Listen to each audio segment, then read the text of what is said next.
Back with video lecture और आज हम देखेंगे एथिक्स एंड चैलेंजेस कि हमारे पास कौन से ऐसे चैलेंजेस आ सकते हैं ड्यू टू एथिक्स और जब हम इम्प्लीमेंट कर रहे होते हैं कोई भी प्लान ऑफ केयर जो क्लाइंट सेंटर्ड अप्रोच के अकॉर्डिंग कर रहे हैं। तो हमारे पास उन केसेस में क्या ऐसे इश्यूज आ सकते हैं या क्या ऐसी चीज़ें होती हैं जो हम डिस्कस करते हैं, ठीक है। सो मेजरली आप ये चीज़ याद रखो कि जब हमारे पास हम एथिक्स की बात करें ना तो मेजरली डिफरेंट तरह से प्रोसीजर्स लेके चलते हो, ठीक है। सबसे पहली चीज़ अगर आप देखोगे कि लाइक जाहिर सी बात है हम चैलेंजेस को देख रहे हैं क्योंकि ये चैप्टर को हम एंड कर रहे हैं, हमारे पास सारी चीज़ें हम पढ़ चुके हैं। हमें सिर्फ ये देखना है कि आप चैलेंजेस क्या फेस करते हो जब को आप इम्प्लीमेंट कर रहे हो कोई भी प्लान, ठीक है। सो मेजरली आप एथिकल डिलेमास को डिस्कस करते हो कि लाइक क्लाइंट सेंटर्ड इकोनॉमिक्स के अंदर एथिकल डिलेमास क्या हो सकते हैं, ठीक है। जैसे आप देखते हो ethical dilemmas client centre economics में देखते हो क्या हो कि एक ये हो सकता है कि कन्फ्लिक्ट हो सकता है, ठीक है, प्रायोरिटीज का, क्योंकि बिटवीन द वर्कर्स कुछ की प्रायोरिटीज कुछ होंगी, कुछ की प्रायोरिटीज कुछ होंगी। दैट मीन्स मैं कोई भी इक्विपमेंट डिजाइन करती हूँ तो वो उनको पुअर ही लगेगा, ठीक है, ऐसी चीज है।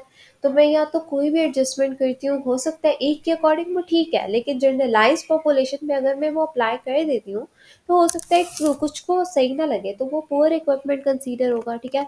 विद दैट एम्प्लॉयर्स के इटसेल्फ के वर्कर परफॉर्मेंस इश्यूज, कुछ के किसी परफॉर्मेंस में इश्यूज है, कुछ के किसी परफॉर्मेंस में इश्यूज है। अब ये एथिकल डिलेमास है, ठीक है, ये आएंगे, ये चैलेंजेस आपको फेस करने हैं। तो थेरेपिस्ट को एक बहुत ज़्यादा बैलेंस्ड अप्रोच रखनी पड़ती है पर्सपेक्टिव्स के अकॉर्डिंगली कि किस तरह से फैसिलिटेट करना है, आपने कोलैबोरेटिव पार्टनरशिप कैसे डिज़ाइन करनी है इन सारी चीज़ों के साथ, ठीक है। So person environment occupation model इसको हेल्प आउट करता है एक ऑब्जेक्टिव फोकस को, ठीक है, एक क्रिएट करता है एक स्ट्रॉन्ग फोकस को, एक शेयर्ड अंडरस्टैंडिंग को, ताकि आप इंसानों को मिला के एक प्रॉपर विजुअलाइज तरीके से आप जो है वो एक प्लान ऑफ केयर या डिज़ाइन कर सको कि एक क्लाइंट सेंटर्ड अप्रोच कैसे हो सकती है, ठीक है। फिर आपके पास कुछ बैरियर्स आते हैं या स्टीरियोटाइपिंग जाहिर सी बात है बहुत ज़्यादा होती है, एटीट्यूड्स बहुत ज़्यादा डिपेंड करते हैं।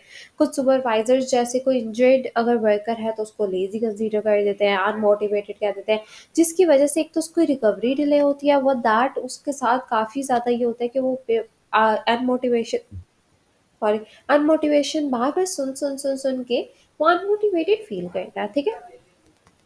So that means because of these considerations or because of these issues, patient इस चीज़ को फील करना स्टार्ट कर देता है, ठीक है। तो हमने ये सारी चीज़ों को काफ़ी हद तक गाइड भी करना है, इनसे डील भी करना है, ठीक है, क्योंकि हमारे पास ये चैलेंजेस आएंगे। फिर अर्ली आइडेंटिफिकेशन बहुत इंपॉर्टेंट है। कोई बाइसेस आ रहा है, अगर आपका काम करने में या आपको प्लान ऑफ केयर डिज़ाइन करने के बाद भी ऐसा लग रहा है कहीं पे बाइसेस आ रहा है, तो आपने उसको बहुत प्रोएक्टिवली एड्रेस करना है और फिर आपने उसकी आइडेंटिफिकेशन करने के बाद उसके ऊपर किस तरीके से क्या अप्रोच यूज़ कर सकते हो आप उसके तरफ जाते हो, ठीक है। तो इसमें आप पूरी ह्यूमनिस्टिक अप्रोच यूज़ करोगे, लाइक अर्ली सुपरवाइजर कांटेक्ट किया, जेन्युइन कंसर्न दिखाया आपने, प्रॉपर्ली आपको पता होना चाहिए कि हाँ पेशेंट का ये कंसर्न है और मैंने इसको डील करना है, ठीक है। वो दैट आप इम्प्रूव करते हो कि रिटर्न टू वर्क आउटकम्स को, ठीक है, लाइक रिटर्न टू वर्क हम किस तरह से जा रहे हैं उन आउटकम्स को आप चेकआउट करते हो, ठीक है। फिर एजुकेट करते हो को वर्कर को about the challenges of returning workers can promote.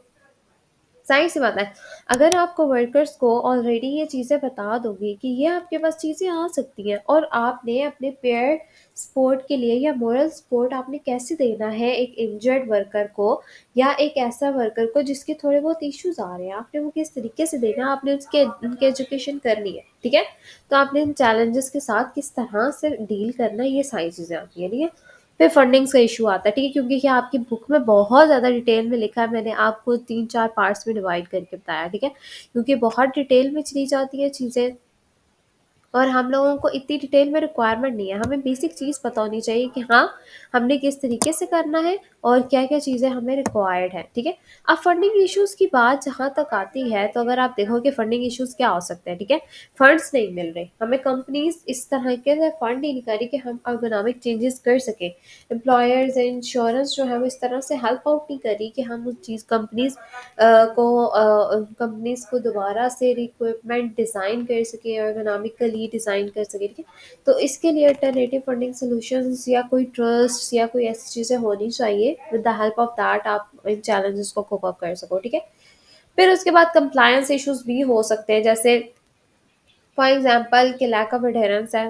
देखो जितने मर्जी चेंजेस आप कर लो, अगर वर्कर्स और एम्प्लॉयर्स इस स्पोर्ट को प्रोग्रेस को कोई ना कोई हिंड्रेंस क्रिएट करेंगे, कोई ना कोई इशू क्रिएट करेंगे, दैट मीन्स कि आप जितना मर्जी कर लो, कंप्लायंस जब तक नहीं है, मतलब एडहेरेंस नहीं है, उस प्रोग्राम के साथ कॉन्टिन्यूसली वर्क नहीं कर रहे वर्कर्स और एम्प्लॉयर्स, एडजस्ट नहीं कर रहे, दैट मीन्स कि आप काम नहीं कर सकते ना, आपके प्रोग्रेस में हिंड्रेंस आएगी। ये चैलेंज आपको फेस करना पड़ेगा एज अ थेरेपिस्ट, ठीक है। फिर टारगेट डेट्स आ गई, असाइनिंग मॉनिटरिंग आ गई, रिस्पॉन्सिबिलिटीज़ बहुत ज़्यादा होती है, ठीक है।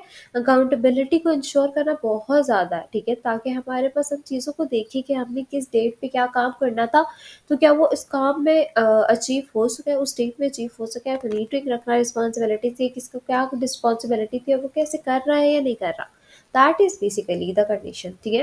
फिर ergonomics को आपने लिंक करना है प्रोडक्टिविटी के साथ, सेफ्टी अलाइनमेंट के साथ, ताकि आप ऑर्गेनाइजेशन प्रायोरिटीज़ की तरफ लेके जाओ, ठीक है। क्योंकि मैंने लोगों को देखा है कि ergonomics को एक डिफरेंट चीज़ की तरह समझा जाता है, पर ergonomic itself आपके पास बायोमैकेनिकली रिलेटेड है। जाहिर सी बात है, आपको हर वक़्त ergonomically डिज़ाइन चीज़ों की ज़रूरत पड़ती है। आप अगर घर में भी बैठे हो और आप लैपटॉप एक बेड पे देख रहे हो, और एक बंदा उस लैपटॉप को प्रॉपर्ली एडजस्ट करके, कोई टेबल या बेड टेबल्स होते हैं या प्रॉपर्ली लैपटॉप स्टैंड्स होते हैं जिनको आप यूज़ करके इसको बिल्कुल एडजस्टेबल अपनी हाइट के अकॉर्डिंग कर सकते हो, तो आप वो यूज़ करते हो, ठीक है। तो ergonomically स्टेबल एक बंदा अगर काम कर रहा है और एक अगर ergonomically अनस्टेबल बंदा काम कर रहा है, दैट मीन्स उसकी कितनी डिफरेंट प्रोडक्टिविटी होगी, उसकी सेफ्टी कितनी होगी, ठीक है। तो ये आपने चीज़ें याद रखनी है कि ऑर्गेनाइजेशंस को आपने गाइड करना है कि यार प्रायोरिटीज किस तरीके से डिजाइन होनी चाहिए। अब एजुकेशन सिस्टम अगर आपका ऐसा है जिसमें बच्चों की चेयर्स ही ऐसी नहीं है, तो क्या होगा, कुछ एक टाइम के बाद अब उनके पोस्चर्स खराब होने स्टार्ट हो जाएंगे, ठीक है। उनकी बॉडीज खराब होना स्टार्ट हो जाएंगी, वो प्रॉपरली एडजस्ट भी नहीं कर सकेंगे उस एनवायरनमेंट में, because of bad posture, because of bad situation. तो आपने इन सारी चीज़ों के बारे में पेशेंट्स को गाइड करें। सो मेजरली हमने 4 तरह के इश्यूज को आज डिस्कस किया है, ठीक है। सबसे पहले एथिकल डिलेमास, वो तो होते हैं, ठीक है। एटीट्यूड बैरियर्स, जो स्टीरियोटाइपिंग जिसको आप कहते हो, फंडिंग के चैलेंजेस आएंगे, कंप्लायंस इश्यूज आएंगे, ठीक है। तो ये सारी चीज़ें आपने देखनी है, ठीक है। मेजरली एक बार हम फिर से जल्दी से देख लेते हैं कि हमारे पास क्या क्या था। लैक ऑफ कंप्लायंस था, फंडिंग इश्यूज आ गया, एथिकल डिलेमास आ गए, और कोई चीज़ रह ना जाए ना, ठीक है। ये हमारे पास बेसिकली प्रॉब्लम्स नेगेटिव एटीट्यूड्स की जो कोवर्कर्स के साथ होती है, जिसको हम एटीट्यूड बिहेवियर्स या बैड बिहेवियर्स, स्टीरियोटाइपिंग वगैरह कह रहे हैं, ठीक है। ये भी बैरियर्स आते हैं। So thanks for watching. आप कोई चीज़ समझ गए तो कमेंट सेक्शन में आप पूछ सकते हैं, बाकी हम नेक्स्ट लेक्चर में डिस्कस करेंगे। थैंक्स फॉर वॉचिंग, और नेक्स्ट चैप्टर को हम नेक्स्ट लेक्चर में स्टार्ट करेंगे। Thanks for watching. किसी को कोई कंक्लूजन्स का या दोबारा से चैप्टर का रिव्यू चाहिए तो मुझे बताना, ठीक है। So thanks for watching. हम फिर एक डिटेल लेक्चर एक ही लेक्चर में वाइंड अप कर लेंगे। So thanks for watching.